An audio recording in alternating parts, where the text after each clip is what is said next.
went back over Wofford. Did you kind of see the adjustments or anything that you liked in that one? Was there anything you went in with an emphasis on that game that you walked away happy with? Let's see, an emphasis. One, there were some things, and this is one of the reasons that I enjoy just playing people that are different, is we hadn't seen logo pick and rolls at all this year. And so going over logo pick and rolls, a logo is every NBA court has a logo right around the about 4 feet off of the block. And so we hadn't seen logo pick and rolls the entire year, so that was good. Uh, Basically, what their their Spain action ends up being a double drag, and how you defend that. The 1-3-1 that helps just because we know UAB will. I didn't think that our 2-3 zone O was very good, and you kind of have to go through that. Execution, the changing of defenses. So I thought they threw a number of things at us that we hadn't seen before, and had a really good film session. So go back, you fix it, stuff that our players had not seen before all year. And it's good kind of to get a taste of it and then understand how it happens. And that's what the non conference allows you to do. As you go into the final non-conference before guys go home for break and everything like that, is there anything special about the way you prepare for this week or that final game before you lose the guys for a couple of days? Yeah, you're definitely terrified. I think you're terrified the game before Christmas because sometimes players are already on Christmas break, but they didn't tell you, and then you're really worried about the game after.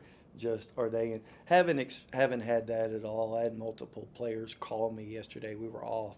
NCAA makes us take off, which I think is nuts.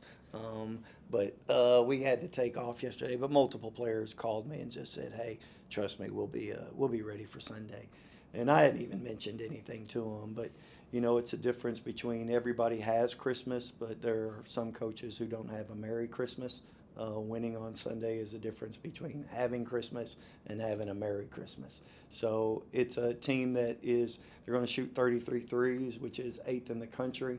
And the formula for an upset is always 10 or more threes. And they're plenty capable. They have a player who's shooting 46% from three his last 5 games. So they've got multiple guys out there who add a dimension of gravity that we haven't seen this year and need to do a really good job defensively, but it's a different style that is similar. We're going to have to approach this a little similar to the way that we did St. Mary's UNI, where they just put great ball handlers, great bigs, and then they just put shooters around them. So it'll be a challenge. And when you look at the assist numbers, I know you guys look at them differently. Does the ball need to move more? Does that need to be a little bit higher, or is that we don't really care as long as we're getting efficient offense? Efficiency is the main goal. And then with how you guys are at tempo-wise, you're around 320 in adjusted tempo this year on Camp Plum. Is that kind of where you want to be? Is that where you envision this team being in the preseason, or how do you plan on adjusting tempo? No, I think a lot of it's contingent upon who you play. And so you're kind of playing some more deliberate, stylistic teams. You're more concerned with shot selection. When you think about the things that are most important at the top of the list, shot selection is numero uno. What shots can you make the other team take? Are you preventing their best player from taking them? And then at the same time, are you taking the right ones? Are you getting shots that are important? So, that goes back to Taylor's question about efficiency. Efficiency is the most important thing. And you got to make sure that you're taking efficient shots, and that more importantly that you're preventing efficient shots. Offensive rebounds. We do pretty deep dives into the numbers after a game, and we can tell you cumulatively what into a game. I get a report about 3 minutes after the game. It's about 9 pages long, some days 7, but 7, 8, 9, that I immediately just pull up on the iPad and kind of go through and just glance. But I would tell you that tempo is what it is. Would we like to play faster? Absolutely. We're not trying to be that low. I think we're a little bit been a victim of that, but we just have to make sure when we play fast. If you've ever seen a shot chart that we have them, it's a linear regression on where you shoot in a shot clock and then where the ball is. In the NBA, we show our guys the NBA numbers, and then we also show them where we're at. And obviously, if you're getting a shot at 28 It means you created a turnover and you went and got a steal. And so you're getting high value shots. But the lower and lower that ball gets into the shot clock, at a certain point there is a plateau. But getting quality shots when defense isn't set and significant, yes, we'd like to play faster. Eastern Kentucky's going to play fast, so we'll kind of be able to match that. But we're just not a turnover causing team. We're defensively, I mean, we're good. We're not great, but we're good, and because of that, it just there aren't the same number of turnovers or possessions that you'd hope. Coach Wilbur coming back, take me kind of through how that affected the team. Was there, an instant change and just kind of how things played out on the court, knowing that he was back in the lineup? Yeah, I mean, he really fought to get back. We thought there was a chance last Saturday morning that he would be able to play, but we were also like, we're not going to risk this. As I mentioned in the press conference afterwards, it was a situation really where if that would have been a conference game, conference tournament game, an NCAA tournament game, he would have played.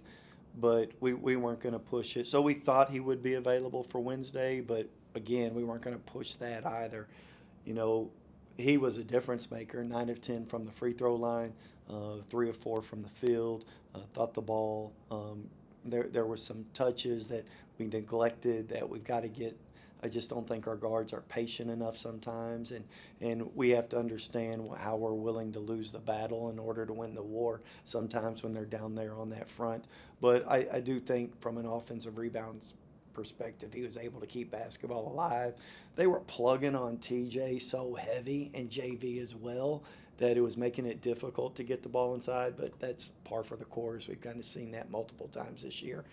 But he's such a difference maker. He's phenomenal in back coverage. We changed our pick and roll coverage at halftime, and he's phenomenal at back coverage. I remember Matt Painter told me that, said, I actually haven't coached a player who's as good as him in what he does in regards to being in back. So I think he provides a lot defensively, and his ability at the free throw line, especially after coming off a game where we didn't shoot free throws well, was a sight for sore eyes. And to get back to the efficiency thing, can you kind of explain to people, they look at the assist numbers and like, oh, that's low, but the offensive rebounds and you guys get fouled a lot, and some the ways you guys create downhill drives for guards. Can you kind of explain how you guys are doing efficient offense without high assists that people just look at the box score and see? Yeah, I mean, so what's the most efficient shot in basketball? It's supposed to be a free throw, right?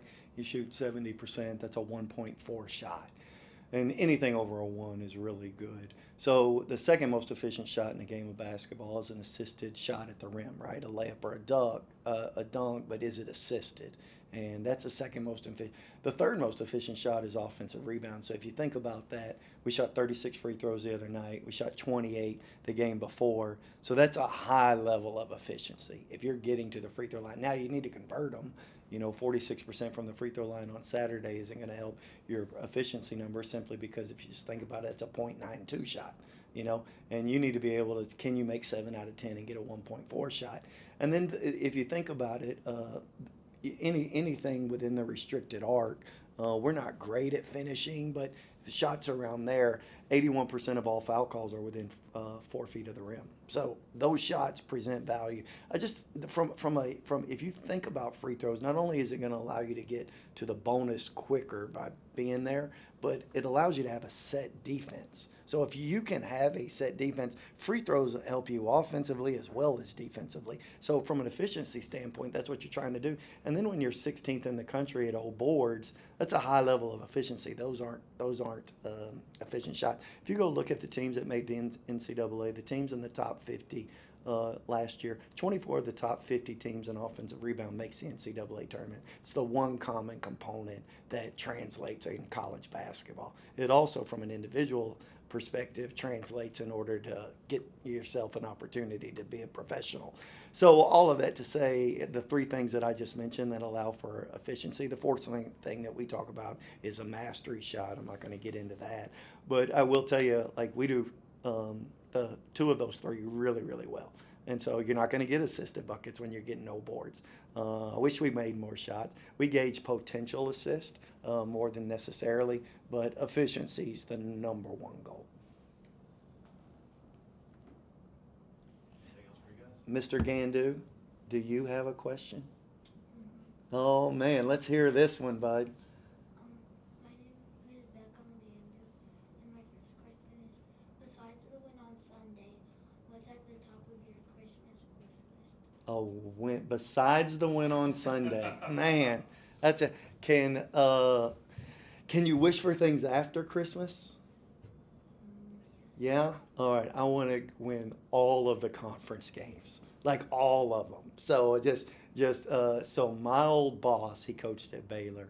He would send us a Christmas card, and I do this for our staff. So I send the wives of our coaches flowers, just because I understand what their husbands are about to have to go through, and they're not flowers like you would send at the end of a sad thing. It's like, this is going to be a happy event. And I say, my hope is that we go undefeated in conference. So that is my hope.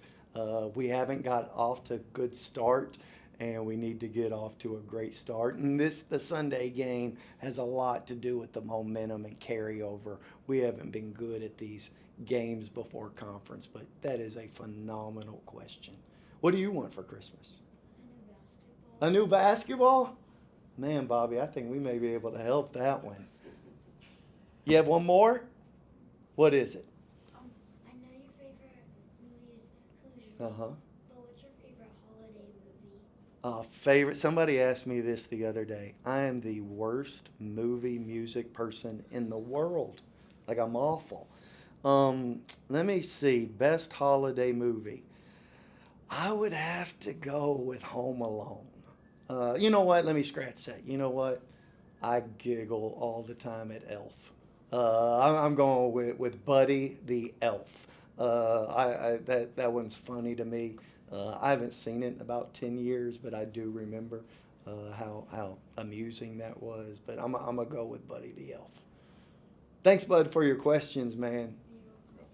You got a third one? I'm telling you, you're better. Trust me, you're better. And so, like, these guys' ideas, like, I mean, like, they just, like, their parameters are so small. And I sit there going, like, that's the best question you got. So just trust me. Like, you're way ahead of the curve right now. What's your third one? Can you give Henry Henry some more playing time? more playing time. That's a, you know what? I would love to give Henry more playing time. You know what that means? We're winning by 50. So, absolutely. That's on my wish list. Henry, get more playing time. Thank you. Anything else? Thanks, guys.